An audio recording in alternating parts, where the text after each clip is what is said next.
दोस्तों तो आज हम आपको अवगत कराएंगे देश की 10 बड़ी खबरों से। तो दोस्तों चैनल को सब्सक्राइब करना ना भूलें। सबसे पहले एक नज़र आज की हेडलाइंस पर। 28 मई से कांग्रेस मोदी सरकार के खिलाफ चलाएगी अभियान। इन परिवारों को 10,000 रुपये देने की होगी मांग।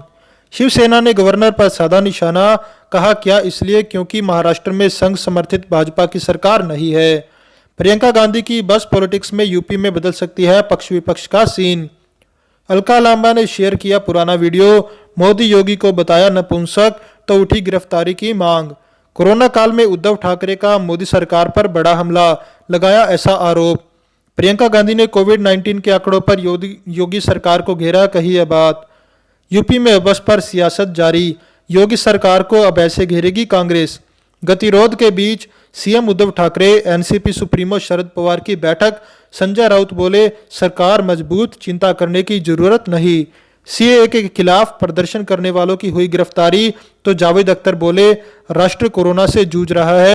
नेपाल को लेकर भारतीय सेना प्रमुख की टिप्पणी पर मिली कड़ी प्रतिक्रिया, चीन की तरफ किया गया था इशारा।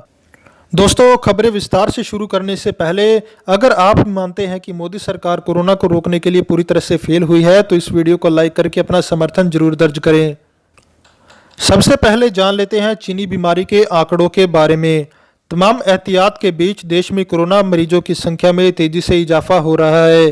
पिछले 24 घंटे में देश में कोरोना के 6,535 नए मामले सामने आए और 146 लोगों की मौत हुई। इसके बाद देश भर में कोरोना पॉजिटिव मामलों की कुल संख्या 1,45,380 हो गई, जिनमें से 80,722 सक्रिय मामले हैं। 60,491 लोग ठीक हो चुके हैं या उन्हें अस्पताल से छुट्टी दे दी गई है और अब तक 4,167 लोगों की मौत भी हो चुकी है। महाराष्ट्र, तमिलनाडु, गुजरात और दिल्ली कोरोना संक्रमण से सबसे ज्यादा प्रभावित राज्य है। अकेले महाराष्ट्र में 52,000 से ज्यादा संक्रमण के मामले हैं। इन राज्यों में कोरोना मरीजों की संख्या में तेजी से इजाफा हो रहा है। 28 मई से कांग्रेस मोदी सरकार के खिलाफ चलाएगी अभियान। इन परिवारों को 10,000 रुपये देने की होगी मांग। कोरोना संकट में फंसे लोगों के लिए कांग्रेस एक बड़ा ऑनलाइन अभियान चलाने जा रही है।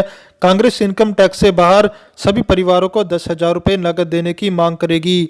28 मई से कांग्रेस पार्टी यह ऑनलाइन अभियान चलाने जा रही है। इस अभियान में कांग्रेस मोदी सरकार से इनकम टैक्स से बाहर सभी परिवारों को तुरंत 10,000 रुपये देने ट्रांसफर करने की मांग करेगी। बता दें कि हाल ही कांग्रेस अध्यक्ष सोनिया गांधी ने विपक्षी दलों के साथ बैठक की थी। इस बैठक में उन्होंने मोदी सरकार के 20 लाख करोड़ के पैकेज को जनता के साथ क्रूर मजाक बताया था। शिवसेना ने गवर्नर पर साधा निशाना, कहा क्या इसलिए क्योंकि महाराष्ट्र में संघ समर्थित भाजपा की सरकार नहीं है। महाराष्ट्र की सत्तारूढ़ पार्टी शिवसेना ने विश्वविद्यालय के अंतिम वर्ष के छात्रों की परीक्षा कराने की मांग पर राज्यपाल बीएस कोश्यारी पर सोमवार को निशाना साधते हुए कहा कि कोविड-19 संकट के दौरान छात्रों के स्वास्थ्य को खतरे में नहीं डाला जा सकता।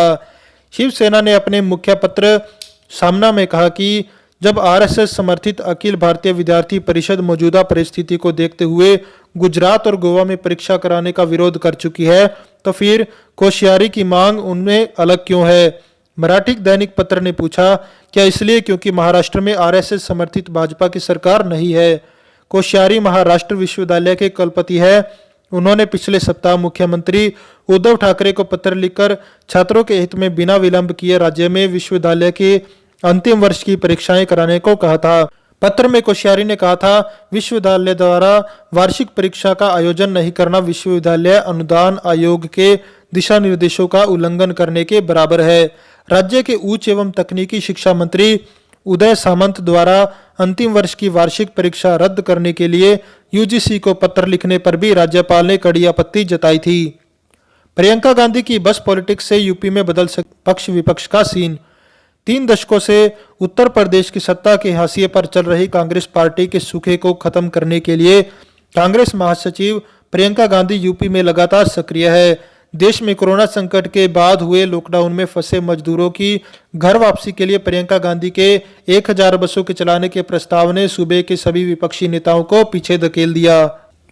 अभी भी राज्य में प्रवासी मजदूरों के लिए बस संचालन को लेकर सूबे के मुखिया योगी आदित्यनाथ और कांग्रेस महासचिव प्रियंका गांधी के बीच सियासी घमासान जारी है। आपको बता दें कि चाहे कोरोना संकट के दौरान मजदूरों का मामला हो, चाहे उन्नाव में रेप पीड़िता की मामला हो या फिर चाहे सोनभद्र में किसानों के नरसंहार का मामला रहा हो, प्रियंका गांधी ने खुलकर एक जिम्मेदार विपक्ष की भूमिका निभाई। देश में कोरोना संकट की वजह से हुए लॉकडाउन के दौरान यूपी में कांग्रेस महासचिव प्रियंका गांधी बहुत सक्रिय नजर आई। प्रियंका गांधी ने सूबे के मुखिया योगी आदित्यनाथ को लगातार जनता के हर मामलों को लेकर पत्र लिखकर शिकायत की है। इसके अलावा वो सोशल मीडिया पर भी लगातार मजदूरों के पलायन को लेकर ट्वीट करती रहती हैं। अलका लांबा ने शेयर किया पुराना वीडियो, मोदी योगी को बताया नपुंसक तो उठी गिरफ्तारी की मांग।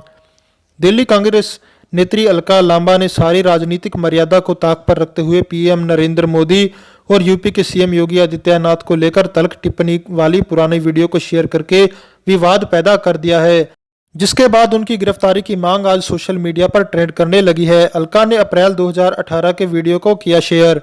अलका लांबा ने एक पुराना वीडियो फिर से शेयर करके विवाद खड़ा कर दिया है। पीएम नरेंद्र मोदी और सीएम योगी आदित्यनाथ को निशाने पर लेते हुए अलका लांबा ने अप्रैल 2018 में ही यह वीडियो शेयर किया था, जिससे उन्होंने कहा था कि मोदी योगी के राज में देश और उत्तर प्रदेश की बेटी सुरक्षित नहीं। अलका यही नहीं रुकी, बल्कि पीएम मोदी और आदित्यनाथ के मुंह पर थूकने की बात कहते हुए नपुंसक तक बोल दिया। उसी पुराने वीडियो को फिर से शेयर करने के बाद अलका की गिरफ्तारी की मांग तेज हो गई थी। कोरोना काल में उद्धव ठाकरे का मोदी सरकार पर बड़ा हमला लगाया, ऐसा आरोप। महाराष्ट्र के मुख्यमंत्री उद्धव ठाकरे केंद्र सरकार पर लगातार हमलावर हो रहे हैं। उद्धव ने भाजपा का नाम ना लेते हुए कहा कि जो लोग ऐसे महासंकट में ओछी राजनीति करने पर उतारू है वे शौक से करें, लेकिन मेरी सभ्यता और संस्कृति मुझे ऐसे समय में राजनीति करना नहीं सिखाती। मैं अपनी पूरी लगन से जनता की सेवा करता रहूंगा। उद्धव ने केंद्र सरकार को भी आड़े हाथों लिया। उन्होंने कहा कि केंद्र सरकार की तरफ से अभी तक प्रवासी मजदूरों को उनके गांव भेजने के लिए एक फूटी कौड़ी तक नहीं आई, जबकि महाराष्ट्र सरकार ने करोड़ों रुपए खर्च किए। सरकार ने मजदूरों को उनके घरों तक पहुंचाने के लिए स्पेशल ट्रेनों में सरकारी खजाने से पैसे देकर श्रमिकों को उनके गांव पहुंचाने का काम किया है और अभी भी किया जा रहा है। गौरतलब है कि कोरोना वायरस ने सबसे बड़ी चोट महाराष्ट्र पर की है। राज्य में कोरोना मरीजों की संख्या 47,000 के पार जा चुकी है और 1,500 से ज्यादा लोगों की इस बीमारी से जान भी जा चुकी है। प्रियंका गांधी ने कोविड-19 के आंकड़ों पर योगी सरकार को घेरा, कही यह बात। कांग्रेस महासचिव प्रियंका गांधी ने कोरोना वायरस संक्रमण पर योगी आदित्यनाथ सरकार को घेरने की कोशिश की। साथ ही प्रियंका गांधी ने ट्वीट करते हुए प्रदेश में कोरोना वायरस टेस्टिंग और उससे निपटने के आंकड़े जनता से साझा करने के लिए कहा है। बता दें कि यूपी सीएम योगी आदित्यनाथ के एक बयान के आधार पर प्रियंका गांधी ने सवाल भी पूछे हैं।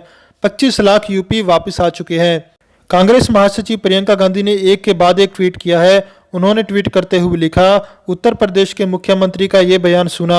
सरकार के आंकड़ों के अनुसार लगभग 25 लाख लोग यूपी वापस आ चुके हैं। मुख्यमंत्री के बयान के आधार पर इनमें से महाराष्ट्र से लौटे हुए 75%, दिल्ली से लौटे हुए 50% और अन्य प्रदेशों से लौटे हुए 25% लोग कोरोना से संक्रमित है। यूपी में बस पर सियासत जारी, योगी सरकार को अब ऐसे घेरेगी कांग्रेस। योगी सरकार और कांग्रेस के बीच बस को लेकर शुरू हुई सियासत और तीखी हो गई। लखनऊ पुलिस ने कांग्रेस की ओर से उपलब्ध कराई गई बसों की सूची में गड़बड़ी के आधार पर फर्जीवाड़े का मुकदमा दर्ज कर प्रदेश कांग्रेस अध्यक्ष अजय कुमार लल्लू को जेल भेज दिया।